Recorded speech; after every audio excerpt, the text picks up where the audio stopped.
Welcome to विद्यालय study point. आज की इस वीडियो में हम डिस्कस करने वाले हैं क्लास 11 का इकोनॉमिक्स का एक और पेपर। आज की इस वीडियो में हम डिस्कस करेंगे एंड ये पेपर नंबर आपका 3 हम डिस्कस कर रहे हैं। इससे पहले भी हमने paper number 1 and paper number 2 जिसको दो पार्ट के अंदर हमने डिस्कस किया है। तो यहाँ पे 3 घंटे आपको दिए जाएंगे पेपर करने के लिए। 80 नंबर का आपका ये पेपर रहता है। सेक्शन ए को अगर हम देखें तो यहाँ पे आपके जो है 17 क्वेश्चन पूछे जाएंगे। इसके अंदर जो है स्टेटिक्स फॉर इकोनॉमिक्स, ठीक है, अर्थशास्त्र में सांख्यिकी, ये किताब है जो इससे क्वेश्चन सेक्शन ए में आपका पूरा पूछा जाएगा। पहले क्वेश्चन की तरफ आते हैं। पहला क्वेश्चन पूछा गया, इनमें से कौन सी गैर आर्थिक क्रिया नहीं है। गैर आर्थिक क्रिया नहीं है आपसे पूछा गया। तो नेक काम के लिए जो है नेक काम के लिए रक्तदान, एक माँ द्वारा किए गए घर के काम, पिता द्वारा की गई बच्चों की देखभाल, या अस्पताल में डॉक्टर द्वारा दी गई सेवाएं। यहाँ पर सेवा आएगा। तो गैर आर्थिक क्रिया जो है नहीं है। कौन सा गैर आर्थिक क्रिया नहीं है? तो अगर हम देखें तो ये सभी क्या है, गैर आर्थिक क्रिया है। लेकिन यहाँ पे नहीं बोला गया है। तो अस्पताल में देखेंगे तो डॉक्टर द्वारा दी गई सेवाएं क्या है, आर्थिक क्रिया के अंदर आता है। तो ऑप्शन घ आप देखेंगे, यानी एक तरह से ये भी डॉक्टर रोजगार के लिए तो कर रहा है, यानी आर्थिक क्रिया भी है। लेकिन नेक काम के लिए रक्तदान करते हैं हम, तो कोई आर्थिक क्रिया नहीं है क्योंकि हमें उससे पैसे नहीं मिल रहे। एक माँ द्वारा किए गए घर के काम, उसके बदले उसको पैसे नहीं मिलते। पिता द्वारा की गई बच्चों की देखभाल, तो उसको भी पैसे नहीं मिलते इस चीज के। लेकिन अस्पताल में जब डॉक्टर किसी को देखता है, सेवाई करता है, तो ये क्या है, आर्थिक क्रियाओं के अंदर आता है। तो गैर आर्थिक क्रिया जो है नहीं है, ये आपको बताना था। तो यहाँ पे हम देखिए ऑप्शन जो घ है वो इसका राइट आंसर हो जाएगा। आगे हम आते हैं, इसी को इंग्लिश मीडियम में आप देखना चाहें तो कुछ इस तरह से पूछा गया, विच of the following is not a non economic activity. तो यहाँ पे आपका ऑप्शन दिया हुआ है, donating blood for a Nobel case, post यहाँ पे house work done by a mother, children taken care by the father of by the father, and service given by the doctor in the hospital. तो ये option D है वो इसका right answer हो जाएगा। आगे अगले क्वेश्चन की तरफ आए। क्वेश्चन नंबर दूसरा पूछा गया है, निम्नलिखित में से कौन सा कथन सत्य नहीं है। सत्य नहीं है बोला गया, आपको ध्यान से समझना है। तो सांख्यिकी आर्थिक समस्याओं का हल जो है करती है। अगर हम देखें तो इसका राइट ये आपका ऑप्शन जो का है, सांख्यिकी आर्थिक समस्याओं को हल करती है, ये आपका ही जो है ये कथन सत्य नहीं है, ये आ जाएगा।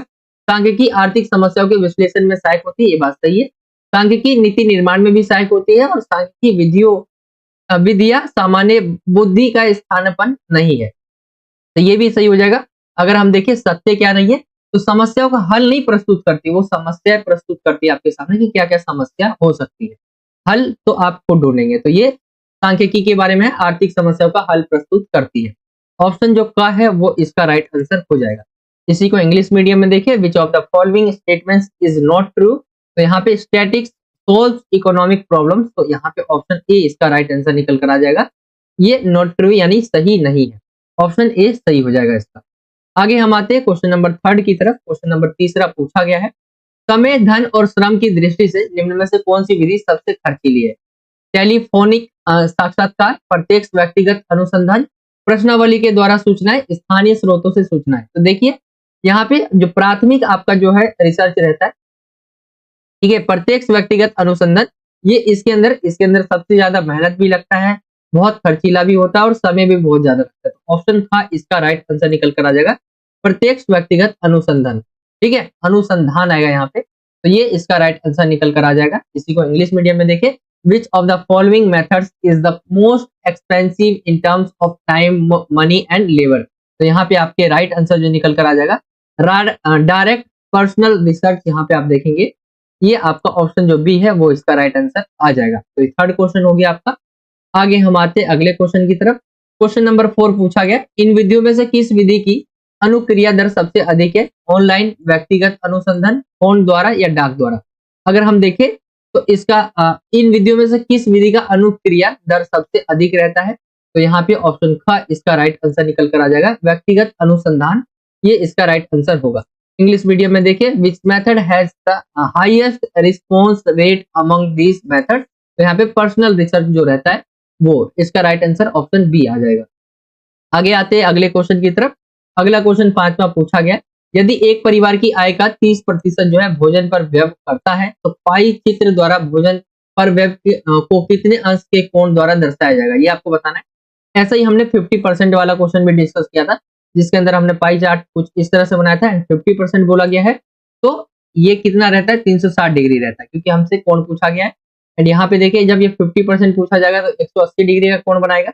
एंड यहाँ पे 30% पूछा गया, तो यहाँ पे आपको क्या करना है, इसको कुछ इस तरह से देखेंगे हम, 360 डिग्री है, इसको अगर हम बांट देते हैं 4 भागों में तो कितना हो जाता है, 90 डिग्री हो जाता है। ठीक है, इसके बाद आप इसको और भागों में डिवाइड कर सकते हैं, जो 90 के आधा आप करेंगे तो 45 डिग्री का एंगल सब में बन गया।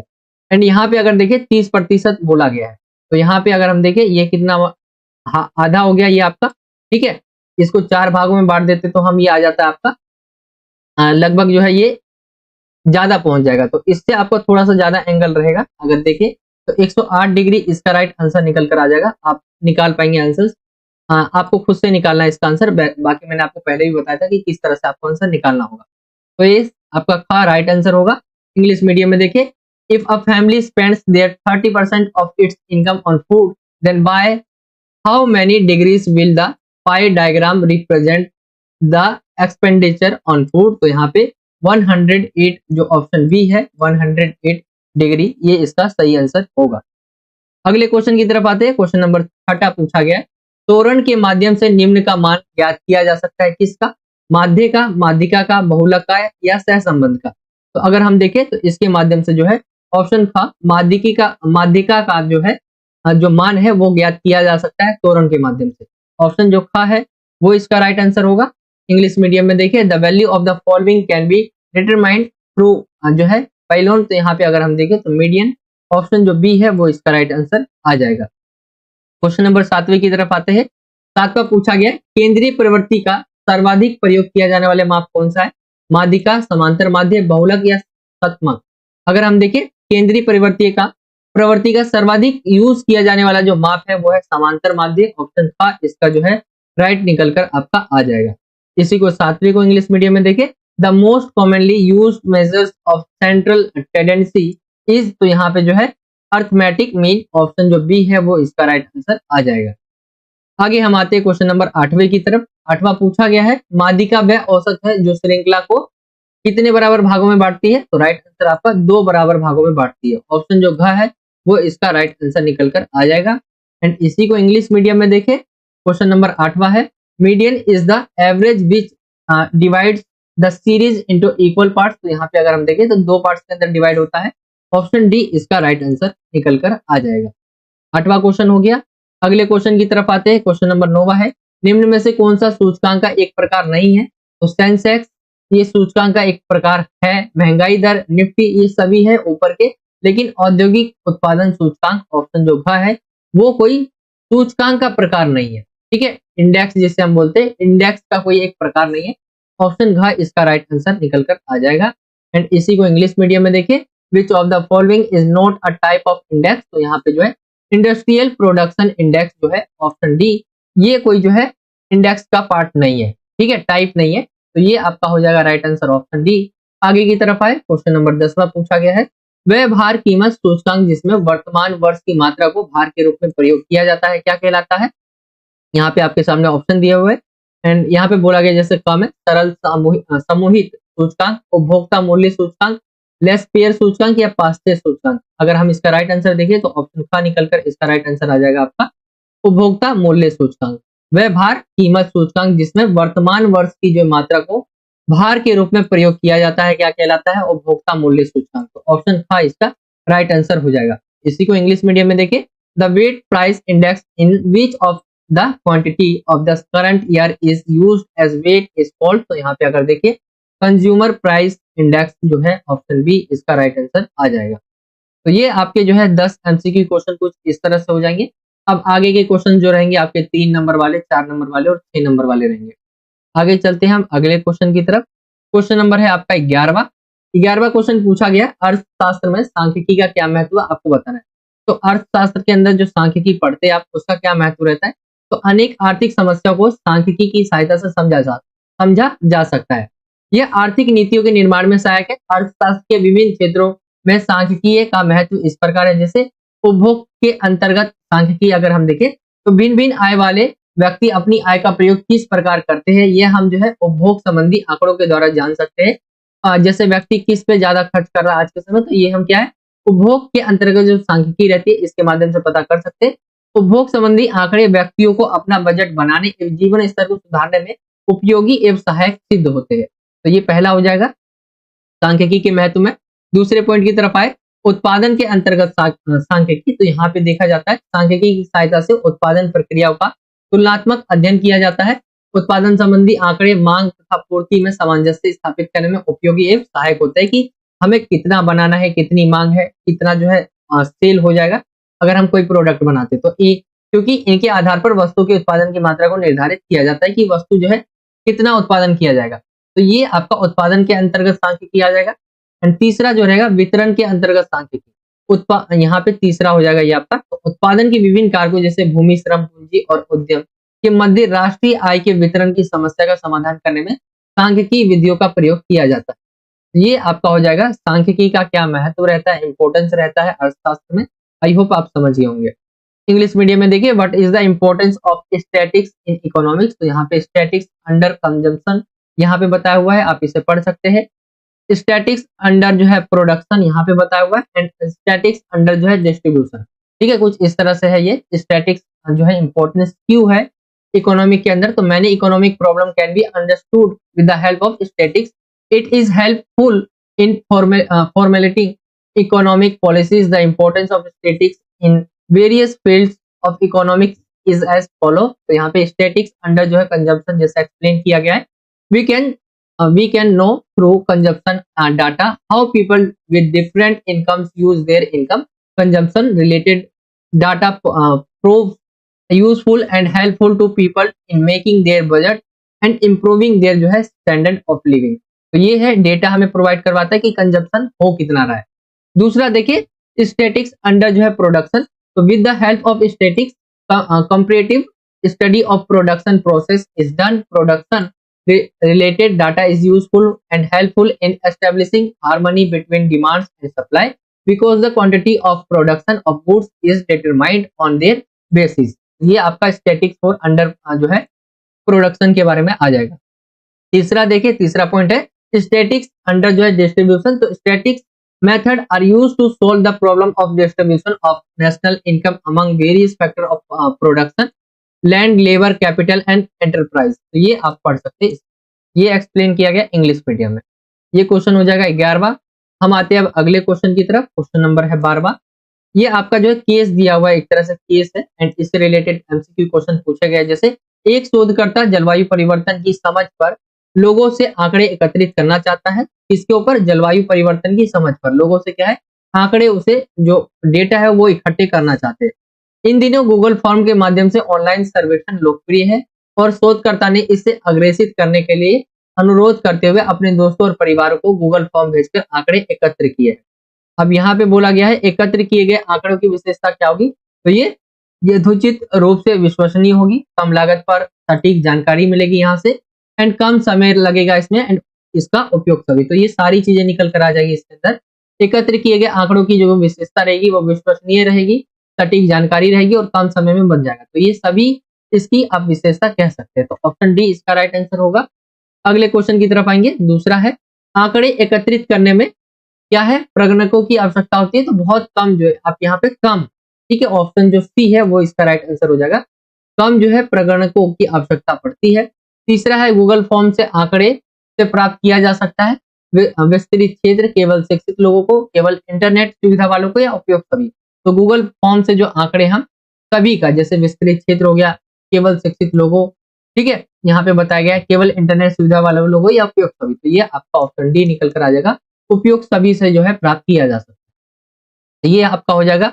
हिंदी मीडियम में था ये क्वेश्चन 12वां, एंड इंग्लिश मीडियम में भी कुछ इस तरह से दिया हुआ है, आप पढ़ सकते हैं इसको। आपका दिया हुआ है केस एंड इससे रिलेटेड क्वेश्चन जैसे the characteristics of the data collected will be. तो यहाँ पे देखे तो आपके सामने ऑप्शन दिए हुए, reasonably reliable, accurate information at low cost, यहाँ पे less time, all of the above. तो ऑप्शन डी निकल कर आ जाएगा, ऑल ऑफ द अबव। दूसरे क्वेश्चन की बात करें जो यहाँ पे बोला गया है administrators will be required to correct data, यहाँ पे देखिए तो लेस, ऑप्शन सी इसका राइट आंसर होगा। एंड थर्ड क्वेश्चन है data from Google from can be obtained from, यहाँ पे आपसे पूछा गया एंड इसका right answer wide area, only educated people, only people with internet access, all of the above. Option D निकल कर आ जाएगा, ऑल ऑफ द अबव। तो ये आपका क्वेश्चन बार बार कुछ इस तरह से हो जाएगा, हिंदी और इंग्लिश दोनों ही मीडियम में। आगे चलते हैं हम 13वें क्वेश्चन की तरफ। 13वां क्वेश्चन पूछा गया है सूचकांक के बारे में कि सूचकांक से आप क्या समझते हैं, सूचकांक की विशेषता आपको बतानी है। तो सूचकांक है क्या? सूचकांक एक ऐसा सांख्यिकीय माप है जो समय, स्थान या अन्य विशेषताओं के आधार पर किसी चर या चर मूल्यों के समूह में होने वाले परिवर्तन को प्रदर्शित करता है। सूचकांक की अगर विशेषता की बात करें तो सूचकांक संख्यात्मक तथ्य है जो किसी चर में होने वाले परिवर्तनों के संख्यात्मक तथ्यों को प्रदर्शित करता है। सूचकांक केवल औसतन परिवर्तन दर्शाता है, यानी लगभग हो सकता है ये। सूचकांक सापेक्ष या प्रतिशत परिवर्तनों को प्रदर्शित करता है।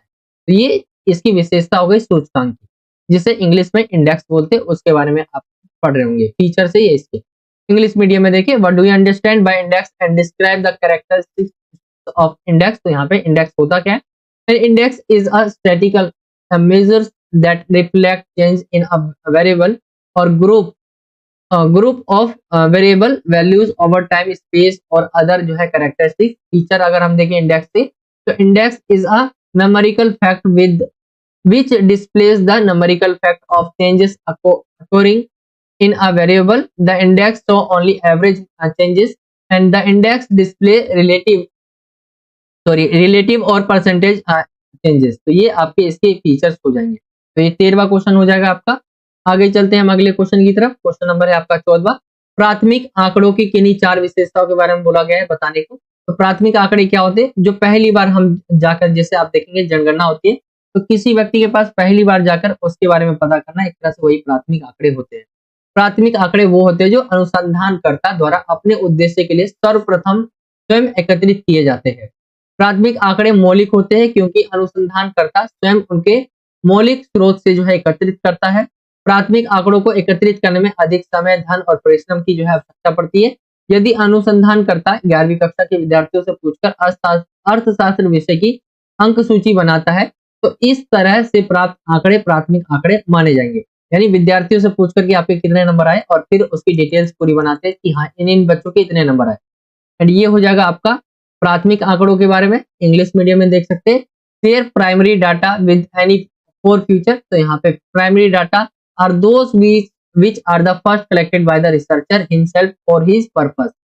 Primary data are original because the researcher himself collects them from the original source.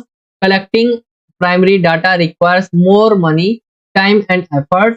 And last point आपका, if the researcher prepares the marks list of economic subject by asking the students of class 11th, then the data obtained in this way will be considered as primary data. तो ये आपका हो जाएगा primary data के बारे में। 4 जो आपके फीचर्स पूछे गए थे कुछ इस तरह से होंगे वो। आगे अगले क्वेश्चन की तरफ आए। अगला क्वेश्चन है 15वां। आपकी असीमित आवश्यकता है परंतु उन्हें संतुष्ट करने के साधन सीमित है। आपकी असीमित आवश्यकता है परंतु उन्हें संतुष्ट करने के लिए जो है साधन सीमित है। एक उदाहरण की सहायता से इस कथन की आपको व्याख्या करनी है।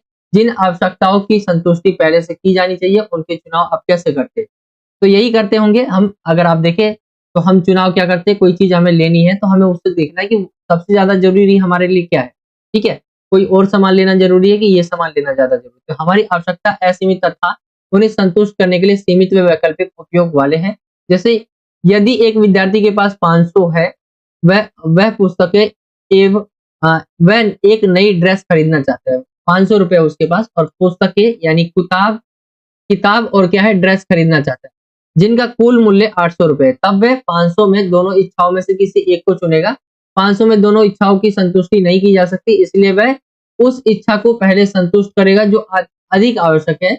एक व्यक्ति आवश्यकता की प्राथमिकता उससे प्राप्त होने वाले संतुष्टि तथा उस पर किए जाने वाले व्यय पर निर्भर करती है। तो ये हो जाएगा आपका जो है इस क्वेश्चन का आंसर। इसी को इंग्लिश मीडियम में देखिए, you have unlimited needs but the mean to satisfy them are limited. Explain this statement with the help of an example. How do you choose which needs should be satisfied first? तो यहाँ पे अगर हम देखेंगे, our need are unlimited and those that satisfy them have limited and alternative uses. यहाँ पे देखिए, if a student have 500 rupees बोला गया है, तो want to buy book and a new dress, the total cost of which is 800, then he will choose one of the two wishes out of 500, but the desires cannot be satisfied in 500, so he will first satisfy the desire which is more जो है urgent. the pro यहाँ पे बोला गया priority of a person need depends on the satisfaction he gets from in it and the expenditure incurred on it.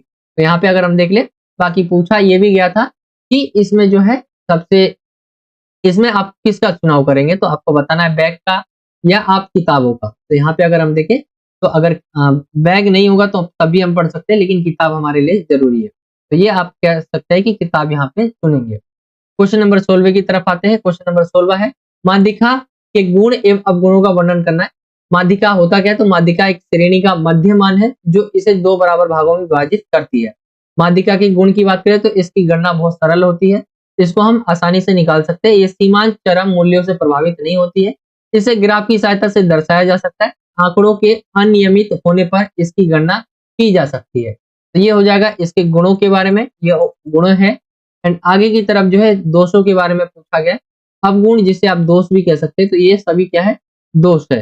क्या क्या है, इसके लिए आंकड़ों को व्यवस्थित करने की आवश्यकता होती है, यानी इससे जो भी डेटा लिए जाते हैं उसको क्या है, व्यवस्थित करना पड़ता है। ये सभी मदों पर आधारित नहीं है, इसका बीज गणितीय उपयोग जो है संभव नहीं है, ये मदों के उतार चढ़ाव से प्रभावित होता रहता है, प्रभावित होता है ये। तो ये इसके दोषों के बारे में है माध्यिका के। ठीक है, तो माध्यिका के गुण और अवगुण अभी हमने डिस्कस किया। इसी को इंग्लिश मीडियम में देखें, describe the merits and demerits of median. तो यहाँ पे देखिए हम प्रॉपर्टीज ऑफ मीडियन यहाँ पे बताया हुआ है।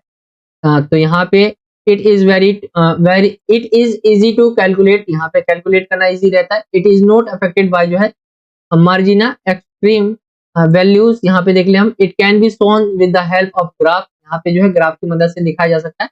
It can be calculated even if the data is irregular, तो यहाँ पे आप इसे एक्सप्लेन कर सकते हैं। एंड डिमेरिट्स ऑफ मीडियन का क्या रहता है, तो it requires organising the data, it is not based on all the times, it algorithmic use is not possible. ठीक है, अलजेब्रिक जो अलजेब्रा रहता है आपने पढ़ा होगा, algebraic use is not possible. It is affected by fluences in price, यहाँ पे ये आप पढ़ सकते हैं। तो ये इसके पॉइंट्स लिखे हुए आप इन्हें पढ़ सकते हैं, ये हो जाएगा 16वां क्वेश्चन। आगे हम आते हैं 17वें क्वेश्चन की तरफ। 17वां क्वेश्चन पूछा गया, अर्थशास्त्र में सांख्यिकी का महत्व का वर्णन करना है। तो अर्थशास्त्र में सांख्यिकी का क्या महत्व रहता है, तो अर्थशास्त्र की प्रत्येक शाखा अपने विभिन्न आर्थिक सिद्धांतों को सिद्ध करने के लिए सांख्यिकी की सहायता लेती है। आर्थिक समस्याओं को समझने के लिए, हल करने के लिए सहायता करती है। ये बाजार संरचनाओं को अध्ययन करने में सहायता करती है सांख्यिकी।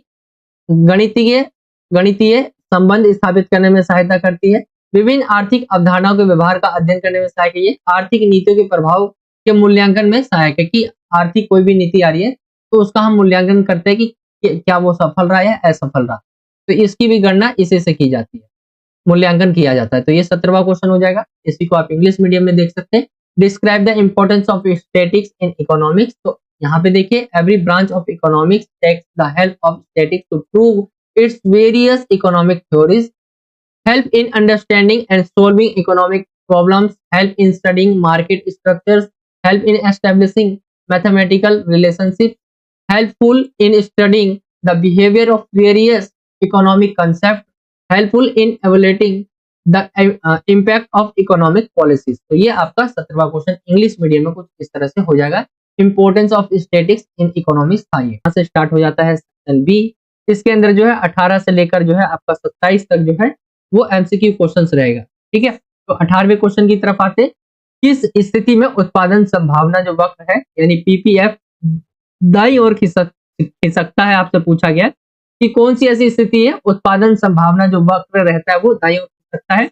विदेश पूंजी निवेश में वृद्धि होती तब, संसाधनों का पूर्ण कुशलतम उपयोग, संसाधनों में कमी होती तब, या रोजगार में वृद्धि होती तब।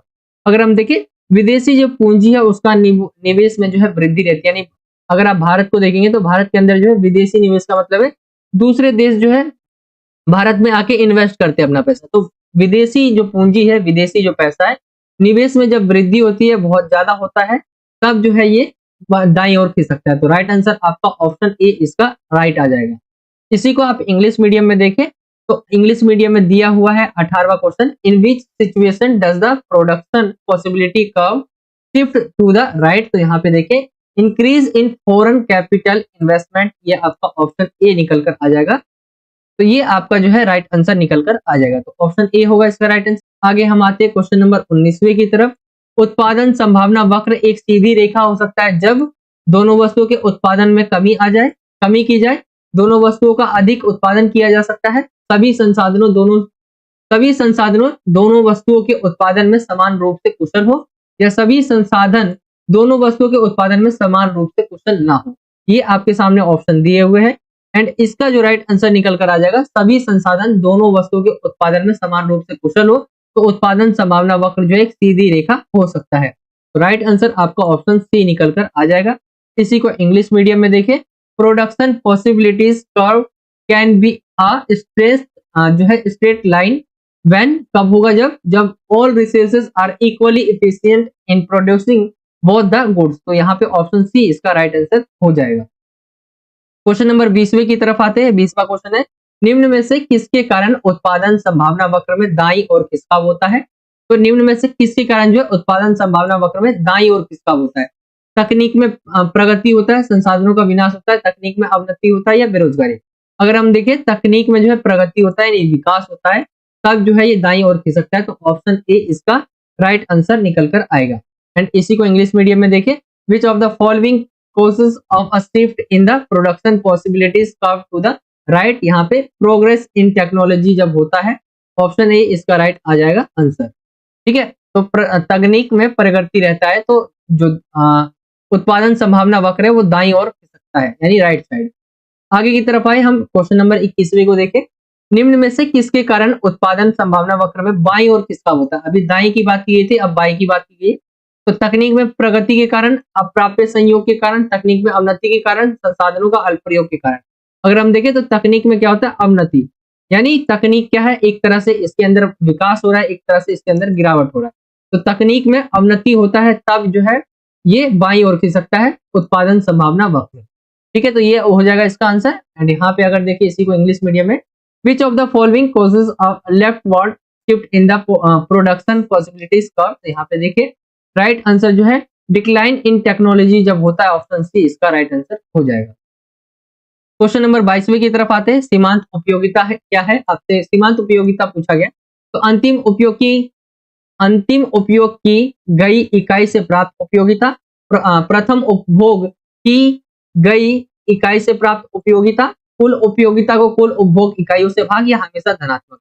अगर हम देखें जो ये रहता है आपका सीमांत उपभोक्ता उपयोगिता, वो क्या होता है, तो सीमांत जो उपयोगिता होता है उसका अगर हम देखें राइट आंसर, तो अंतिम उपयोग की गई इकाई से प्राप्त जो है उपयोगिता, ये इसका राइट आंसर ऑप्शन ए निकल कर आ जाएगा। एंड यहाँ पे देखेंगे इंग्लिश मीडियम में, मार्जिनल यूटिलिटी इज यहाँ पे दिया हुआ है, utility derived from the last unit use, option A इसका राइट हो जाएगा। आगे हम आते हैं अगले क्वेश्चन की तरफ। क्वेश्चन नंबर है आपका 23, कुल उपयोगिता क्या है, यहाँ पे आप पूछा गया सीमांत उपयोगिता का जोड़, प्रथम इकाई से प्राप्त उपयोगिता x, उपभोग की गहराई की गई इकाइयों की संख्या हमेशा बढ़ती है, या अंतिम इकाई से प्राप्त उपयोगिता उपभोग की गई इकाइयों की संख्या। आपको इसका आंसर मुझे आप कमेंट में बताइए कि कुल उपयोगिता होता क्या है। सीमांत उपयोगिता का जोड़ होता है, प्रथम इकाई से प्राप्त उपयोगिता x, उपभोग की गई इकाइयों की संख्या रहती है, हमेशा बढ़ती है, अंतिम इकाई से प्राप्त उपयोगिता x, उपभोग की गई इकाइयों की संख्या। तो आपका मुझे कमेंट करके बताना है इसका आंसर क्या निकल कर आएगा कमेंट में, मैं उसके कमेंट को पिन कर दूंगा जो बच्चा सही राइट आंसर बताएगा। इंग्लिश मीडियम में देखिए, टोटल यूटिलिटी इज यहाँ पे क्या है, addition of marginal utility received from the first unit X number of units consumed always increases and utility derived from the last unit X number of unit consumed. तो ये आपके सामने option दिए हुए, आपको मुझे इसका आंसर कमेंट में बताना है। क्वेश्चन नंबर 24 की तरफ आए, निम्नलिखित में से कौन सी वस्तु जो है एक्स की पूर्ति के निर्धारक तत्व है, आपके सामने ऑप्शन दिए हुए, कौन सी वस्तु एक्स की पूर्ति के निर्धारक तत्व है। तो वस्तु एक्स की स्वयं की कीमत और उद्योग में फर्मों की संख्या जो है, सरकारी नीति और तकनीक की स्थिति, संबंधित वस्तुओं की कीमत या उपरोक्त सभी वस्तु एक्स की पूर्ति के निर्धारक तत्व है। ये आपके सामने ऑप्शन दिए हुए हैं एंड यहाँ पे अगर हम देखें तो ये सभी ऑप्शन जो है घ निकल कर आ जाएगा। उपरोक्त सभी वस्तु एक्स की पूर्ति के निर्धारक तत्व है, तो वो इसका राइट आंसर निकल कर आ जाएगा। इंग्लिश मीडियम में देख सकते हैं which of the following are the determining factors of supply of commodity X, तो यहाँ पे बताया हुआ है all the above are the determining factor of supply of goods X, यहाँ पे ऑप्शन डी निकलकर इसका राइट आंसर आ जाएगा। क्वेश्चन नंबर 25वें की तरफ आते हैं। पूर्ति में कमी का ग्राफीय प्रस्तुतिकरण है। पूर्ति वक्र का बाईं ओर खिसकना, पूर्ति वक्र का दाईं ओर खिसकना, पूर्ति वक्र पर ऊपर की ओर से दाएं तरफ संचलन, या पूर्ति वक्र पर नीचे की ओर बाईं तरफ संचलन। ये आपके सामने ऑप्शन दिए हुए एंड इसका अगर हम आंसर देखें, पूर्ति वक्र का बाईं ओर खिसकना कमी को दिखाता है, तो यानी ऑप्शन जो का है वो इसका राइट आंसर निकल कर आ जाएगा। इंग्लिश मीडियम में देखें इसे हम the graphical presentation of shortage in supply is क्या है, तो shift of supply curve to the left, यहाँ पे ऑप्शन ए इसका राइट आंसर हो जाएगा। क्वेश्चन नंबर 26वें की तरफ आते हैं। बाजार संतुलन वह स्थिति है जिसमें बाजार कीमत इतनी अधिक होती है कि फर्म उचित लाभ कमा सके, इतनी कम होती है कि उपभोग वह सभी कुछ खरीद सके जो वह चाहते हैं, उस स्तर पर होती है जहां वस्तु ना तो कमी होती है और ना ही अधिकता, बाजार पूर्ति तथा बाजार मांग के मिलने के बिंदु से थोड़ा सा ऊपर होती है। तो ये हमने पहले भी क्वेश्चन डिस्कस किया था कि उस स्तर पर क्या होता है जहां वस्तु की ना तो कमी होती है और ना ही अधिकता। इसका राइट आंसर जो है निकल कर आ जाएगा, ऑप्शन जो ग है वो इसका राइट आंसर होगा। इंग्लिश मीडियम में देखिए market equilibrium is a situation in which the market price, तो यहाँ पे ऑप्शन जो सी है, it is at the level where there is neither shortage nor excess of the commodity, option C इसका right answer हो जाएगा। आगे की तरफ आते हैं। क्वेश्चन नंबर 27 है, आपसे पूछा गया है किसी वस्तु की मांग में वृद्धि के क्या कारण है। यहाँ पे बोला गया है किसी वस्तु की मांग में वृद्धि के कारण, तो संतुलन कीमत और संतुलन मात्रा में वृद्धि होगा, केवल संतुलन कीमत में वृद्धि होगी और तथा संतुलन मात्रा पर कोई परिवर्तन नहीं होगा। संतुलन कीमत में वृद्धि होगी तथा संतुलन मात्रा में कमी होगी, या संतुलन कीमत और संतुलन मात्रा में वृद्धि होगा। ये आपके सामने ऑप्शन दिए हुए एंड अगर हम देखें इसका राइट आंसर, तो ये निकल कर आ जाएगा आपका जो है संतुलन कीमत और संतुलन मात्रा में वृद्धि होगा, ऑप्शन जो का है वो इसका राइट आंसर निकल कर आ जाएगा। किसी वस्तु की मांग में वृद्धि के कारण होता है संतुलन कीमत और संतुलन मात्रा में वृद्धि होगा, ये आपका ऑप्शन का इसका सही हो जाएगा। इंग्लिश मीडियम में देखें due to increase in demand of a commodity, तो इक्विलिब्रियम प्राइस एंड जो है equilibrium quantity will increase, option A इसका राइट आंसर निकल कर आ जाएगा। तो ये आपका 27 तक, जैसा कि मैंने आपको बोला था 18 से लेकर 27 तक आपके एमसीक्यू टाइप क्वेश्चंस आपके रहेंगे, पहले 10। आगे चलते हैं हम अगले क्वेश्चंस की तरफ। अगले जो क्वेश्चंस है वो आपके 3-3 नंबर वाले होने वाले, तो उसको हम डिस्कस कर लेते हैं। एक मिनट, हाँ, यहाँ से आपका जो है 28वां क्वेश्चन स्टार्ट हो जाता है। 28वां क्वेश्चन है एक फर्म पूर्ण प्रतियोगिता के अंतर्गत कीमत स्वीकारक तथा एकाधिकार में कीमत निर्धारक क्यों होती है। संक्षेप में आपको बताना है कि एक फर्म पूर्ण प्रतियोगिता के अंतर्गत कीमत जो है स्वीकारक तथा एकाधिकार में कीमत निर्धारक क्यों होती है, आपको बताना है।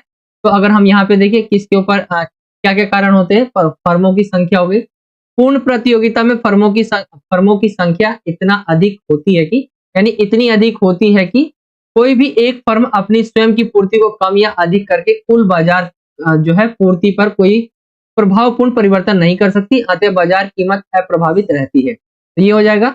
दूसरा है समरूप वस्तु। पूर्ण प्रतियोगिता में एक उद्योग की सभी फर्मों का उत्पादन समरूप होता है, अंततः कीमत भी समान रहती है। पूर्ण जानकारी। सभी क्रेताओं तथा विक्रेताओं को बाजार कीमत की पूर्ण जानकारी होती है, अंततः कोई भी फर्म बाजार कीमत से भिन्न कीमत नहीं ले सकती, अंततः बाजार में एक ही कीमत होगी। तो ये है इसके रीजंस, कारण। फर्मों की संख्या हो गई, समरूप वस्तुओं का प्रतियोगिता में एक उद्योग की सभी फर्मों का उत्पादन समरूप होता है, अतः कीमत जो है समान रहती है एंड सभी लोगों को बाजार के अंदर कीमत क्या चल रहा होता है उसकी नॉलेज होती है, पता होता है। तो ये आप कह सकते हैं क्वेश्चन नंबर 28 कुछ इस तरह से हो जाएगा। इंग्लिश मीडियम में देखिए why is a firm a price taker under perfect जो है competition and a price setter in monopoly, explain briefly. तो नंबर ऑफ फर्म्स यहाँ पे देख लिया हम। In perfect competition the firm is a price taker. The reasons for this are as follow. यहाँ पे अगर हम देखें नंबर ऑफ फर्म्स हो गया, इन perfect competition the number of firms would be so high. This means that no single firm can make any effective change in the total market supply by increasing or decreasing its own supply. Hence, the market price remains unaffected रहता है. In perfect competition, the production of all the firms in a industry is identical. Hence, the price also remains the same. Complete information देखें तो all buyers and sellers have complete information about the market price. Hence, no firm can change a price different from the market price. Hence, there will be only one price in the market. तो ये आपका English medium में होगा question number 28। आगे की तरफ आते हैं हम क्वेश्चन नंबर 29 की तरफ। सीमांत संप्राप्ति व सीमांत लागत विचारधारा का प्रयोग करते हुए उत्पादक संतुलन की शर्तों की व्याख्या करनी है आपको। सीमांत संप्राप्ति हो गया और सीमांत लागत की विचारधारा का यूज करके आपको उत्पादक संतुलन की शर्तों की व्याख्या करनी। तो उत्पादक संतुलन से अभिप्राय ऐसी व्यवस्था है जब उत्पादक क्या है, अपने दिए गए साधनों की सहायता से उत्पादन के स्तर को प्राप्त करता है जहां उसे प्राप्त होने वाले लाभ जो है अधिकतम होते। सीमांत संप्राप्ति व सीमांत लागत विचारधारा के अनुसार देखें हम तो उत्पाद संतुलन निर्धारण की प्रमुख शर्तें इस तरह से है, जैसे सीमांत संप्राप्ति व सीमांत लागत जो है बराबर हो, संतुलन स्तर पर सीमांत लागत बढ़ती हुई हो, अर्थात संतुलन स्तर के पश्चात उत्पाद वृद्धि से सीमांत लागत संप्राप्ति से अधिक हो जाए। तो ये इसकी जो है कुछ शर्तें हैं यहाँ पे लिखी हुई है, आप यहाँ पढ़ सकते हैं। एंड इसी को इंग्लिश मीडियम में देखें, एक्सप्लेन द कंडीशन ऑफ जो है प्रोडक्टिव इक्विलिब्रियम यूजिंग जो है मार्जिनल रेवेन्यू एंड जो है मार्जिनल कॉस्ट कांसेप्ट। तो यहाँ पे productive equilibrium means such a state when the producer with the help of his given resources achieves that level of production where the profit he receives are maximum according to the theory of marginal revenue and marginal cost. तो यहाँ पे देखिए the main condition of determining productive equilibrium are as follow। यहाँ पे बताया marginal revenue and marginal cost should be equal, यहाँ पे बताया गया। एंड यहाँ पे marginal cost should be increasing at the equilibrium level, that is after the equilibrium level marginal cost exceeds revenue due to increase in production। तो ये इसके कुछ जो है हो जाएगी शर्तें जो दी गई है। तो ये कंडीशन है इसकी, आप पढ़ सकते हैं। आगे देखिए क्वेश्चन नंबर 30 को, क्या उत्पादन करना है और कितनी मात्रा में उत्पादन करना है का वर्णन करें। तो क्या उत्पादन करना है अगर हम देखें और कितनी मात्रा में उत्पादन करना है, तो प्रत्येक समाज को यह तय करना होता है कि वह किन वस्तुओं और सेवाओं का उत्पादन करेगा और कितनी मात्रा में करे। क्या बुनियादी जरूरतों की वस्तुएं जैसे भोजन, वस्त्र, आवास का उत्पादन करना है या विलासिता के सामान का उत्पादन करना है, यानी जो आसानी से मिल जाती है और एक जो है बहुत आसानी से नहीं मिलती, ऐसी चीजों का उत्पादन करना है, ये यहाँ पे बताया गया है। कृषि के सामान का उत्पादन अधिक, हाँ, या औद्योगिक उत्पाद अधिक हो, ठीक है, अधिक हो आएगा यहाँ पे। कृषि के जो सामान रहता है उसका उत्पादन अधिक होता है या औद्योगिक उत्पाद अधिक हो। शिक्षा और स्वास्थ्य में अधिक संसाधनों का उपयोग किया जाए या सैन्य सेवाओं के निर्माण में अधिक संसाधनों का उपयोग किया जाए। शिक्षा में भी बुनियादी शिक्षा अधिक हो या उच्च शिक्षा अधिक हो। उपभोक्ता वस्तुओं का उत्पादन ज्यादा हो या पूंजीगत वस्तुओं का। तो ये सारी चीजें रहती है, क्या उत्पादन करना है और कितनी मात्रा में उत्पादन करना है, इसको लेकर ये चीजें कही गई है। इंग्लिश मीडियम में देखेंगे, describe what is the produced and in what quantity.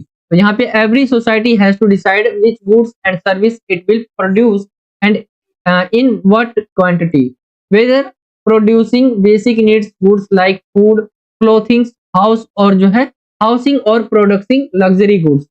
There should be more production of agriculture goods और more industrial products. More resources should be used in education और हेल्थ और more resources should be used in building military service. यहाँ पे ये points लिखे हुए। आगे देखें हम, even in education whether basic education is more और higher education is more, there should be more production of consumer goods और कैपिटल गुड्स। तो ये है इसके आंसर्स। तो आई होप कि आपको समझ आ गया होगा। ये रहेगा क्या उत्पादन करना और कितनी मात्रा में उत्पादन करना लेकर समस्या, ठीक है, ये रहती है। एंड आगे हम आते हैं क्वेश्चन नंबर 31 की तरफ। मांग की कीमत लोच को प्रभावित करने वाले किन्हीं 4 कारकों की आपको व्याख्या करनी है। तो मांग की जो कीमत लोच है उसको प्रभावित करने वाले 4 कारक कौन से होते हैं? तो वस्तु की प्रकृति, अनिवार्य वस्तु जैसे नमक, जीवन रक्षक, दवाई आदि की मांग बेलोचदार होती है तथा विलासिता की वस्तु की मांग जो है लोचदार होती है। तो यहाँ पे अगर हम देखें बेलोचदार किसकी होती है? जो हमारे लिए बहुत ज्यादा जरूरी है। एंड विलासिता की वस्तु वो वे होती है जो बहुत मुश्किल से मिल पाती है लेकिन हमारे लिए बहुत ज्यादा जरूरी नहीं होता है। प्रतिस्थापन वस्तुओं की उपलब्धता, ऐसी वस्तुएं जिनके निकटतम प्रतिस्थापन उपलब्ध होते हैं उनकी मांग अधिक लोचदार होती है तथा जिन वस्तुओं के प्रतिस्थापन नहीं होते उनकी मांग अपेक्षाकृत बेलोचदार होती है। वस्तु के विविध उपयोग, जिन वस्तुओं के विभिन्न उपयोग होते हैं उनकी मांग अधिक लोचदार होती है। उदाहरण के लिए बिजली के विभिन्न उपयोग अगर हम देखें तो होते हैं, इसकी क्या रहेगी? मांग जो रहेगी वो लोचदार होगी। उपभोक्ता की आदत, उपभोक्ता को जिन वस्तुओं के उपभोग की आदत पड़ जाती है उनकी मांग बेलोचदार होती है। उदाहरण के लिए शराब और सिगरेट, ये इसके अंदर आएगा। आई होप कि आपको समझ आ गया होगा। मांग की कीमत लोच को प्रभावित करने वाले कुछ 4 कारक कुछ इस तरह से आप कह सकते हैं। इंग्लिश मीडियम में देखें, explain any 4 factors affecting price elasticity of demand. तो यहाँ पे देखिए नेचर ऑफ गुड, यहाँ पे देखिए हम नेचर ऑफ द गुड, तो यहाँ पे the demand for essential communities like salt, life saving medicine etc in is जो है elastic and the demand for luxury goods inelastic. यहाँ पे देखिए availability of sweet substitute goods, जैसे the demand for goods for which cloth substitutes are available is more elastic and the demand for goods which do not have substitute is जो है relatively in elastic. यहाँ पे आ जाएगा relatively, यहाँ पे जो है इलास्टिक रहता है, तो ये आपका आ जाएगा अवेलेबिलिटी ऑफ सब्स्टिट्यूट गुड्स के बारे में। And various uses of goods, तो गुड्स यहाँ तीसरा पॉइंट दिया हुआ है, goods which have various uses their demand is more elastic. For example various uses of electricity, यहाँ पे एग्जांपल के लिए बताया गया है। कंज्यूमर हैबिट, यहाँ पे ये एक चीज और ऐड की गई है, the demand for the goods which consumers have become habit, जो है हैबिट जिसको हैबिट हो गई है, to consumption is inelastic. Example के लिए अल्कोहल और सिगरेट, तो ये इसके अंदर आ जाएगा। तो ये आपका क्वेश्चन नंबर 31 हो जाएगा इंग्लिश मीडियम में। हम आते हैं अब अगले क्वेश्चन की तरफ। अगला क्वेश्चन है अनधिमान वक्रों की विशेषता आपको बतानी है। तो यहाँ पे देखिए अनधिमान वक्र ऋणात्मक ढलान वाले होते हैं क्योंकि एक वस्तु की इकाइयों की अधिक मात्रा का उपभोग बढ़ाने के लिए आवश्यक है कि दूसरी वस्तु की इकाइयों का त्याग किया जाए ताकि संतुष्टि स्तर जो है समान रहे। तो ये आ गया ऋणात्मक ढलान वाले होते हैं ये। दूसरा देखिए अनधिमान वक्र मूल्य बिंदु की ओर जो है उन्नतोदर होता है, या क्योंकि सीमांत प्रतिस्थापन की दर घटती हुई होती है, अर्थात उपभोक्ता एक वस्तु की अधिक मात्रा का उपयोग बढ़ाने के लिए दूसरी वस्तु की इकाइयों का त्याग घटती दर पर करने के लिए तैयार होता है। तो ये आ जाएगा आपका दूसरा पॉइंट। तीसरा अगर देखें अनधिमान वक्र ना तो कभी एक दूसरे को छूते हैं और ना ही काटते, यानी क्योंकि दो अनधिमान वक्र संतुष्टि के दो अलग अलग स्तरों को प्रदर्शित करता है। यदि ये एक दूसरे को काटे तो कटाव बिंदु पर संतुष्टि का स्तर समान होगा, जो कि संभव नहीं है। ऊंचा अनधिमान वक्र संतुष्टि से ऊंचे स्तर पर प्रकट करता है, यानी यह उपभोक्ता के एक दिष्ट अधिमान, यहाँ पे जो है अधिमान के कारण होता है। उच्च अनधिमान वक्र दो वस्तुओं के उन बंडलों को दिखाता है जिस पर निम्न अनधिमान वक्र की तुलना में एक वस्तु की मात्रा अधिक है तथा दूसरे की कमी नहीं। तो ये कुछ इस तरह से इसका आंसर हो जाएगा अनधिमान वक्रों की विशेषताओं में। एंड इंग्लिश मीडियम में देख सकते हैं आप explain the characteristic of indifference curve. तो यहाँ पे बताया हुआ है indifference curve have negative slope air, यहाँ पे आप लिख सकते हैं। दूसरा है indifference curve rise towards the origin. तीसरा पॉइंट देखिए indifference curve never touch a interest और ईच अदर। एंड यहाँ पे फोर्थ बताया हुआ है sleep indifference curve reveals a high level of satisfaction. तो ये आपके पॉइंट्स दिए हुए इंग्लिश मीडियम में, आप इन्हें देख सकते हैं, एक्सप्लेन भी किया गया है। ठीक है, तो ये 32वां क्वेश्चन हो जाएगा। मैंने सब हेडिंग आपको बता दिया। बस 33 क्वेश्चन पे आएंगे। कुल बंदी लागत व कुल परिवर्ती लागत के बीच उदाहरण की सहायता से अंतर स्पष्ट करना आपको। तो कुल बंदी लागत क्या होता है? यह उत्पादन के प्रत्येक स्तर पर समान रहती है, अर्थात उत्पादन के बढ़ने अथवा घटने पर भी ये क्या रहती है? स्थिर रहती है। उत्पादन के शून्य पर भी यह शून्य नहीं होती है। इसका वक्र एक्स अक्ष के समानांतर होता है। उदाहरण के लिए किराया, स्थायी कर्मचारी का वेतन। तो ये इसका आ जाएगा एग्जाम्पल के लिए, किराया हो गया, स्थायी कर्मचारी का वेतन हो गया, ये कुल बंदी लागत के एग्जाम्पल है। कुल परिवर्ती लागत अगर हम देखें तो ये उत्पादन की मात्रा के अनुसार बढ़ने पर ये बढ़ जाती है और घटने पर क्या हो जाता है, ये घट जाती है। उत्पादन के शून्य पर ये स्तर जो है शून्य होती है, उत्पादन के शून्य स्तर पर ये शून्य होती है। इसका वक्र कुल लागत वक्र के समानांतर होता है। उदाहरण के लिए दैनिक मजदूरी व कच्चे माल की लागत, दैनिक मजदूरी अगर आप करते हैं तो आपको मिलती है, नहीं करते तो नहीं मिलती है। तो ये आपका हो जाएगा कुल परिवर्ती लागत। तो ये आपका हो जाएगा 33 क्वेश्चन। इसी को आप इंग्लिश मीडियम में देख सकते हैं। Differentiative between total fixed cost and total जो है variable cost with the help of example. तो टोटल कॉस्ट क्या है, it remains that same at every level of production that it remains constant even if production increase or decreases. It is not zero even at zero level of production. Its curve is जो है parallel to the x axis and example के लिए rent salary of permanent employees के बारे में बात की गई है।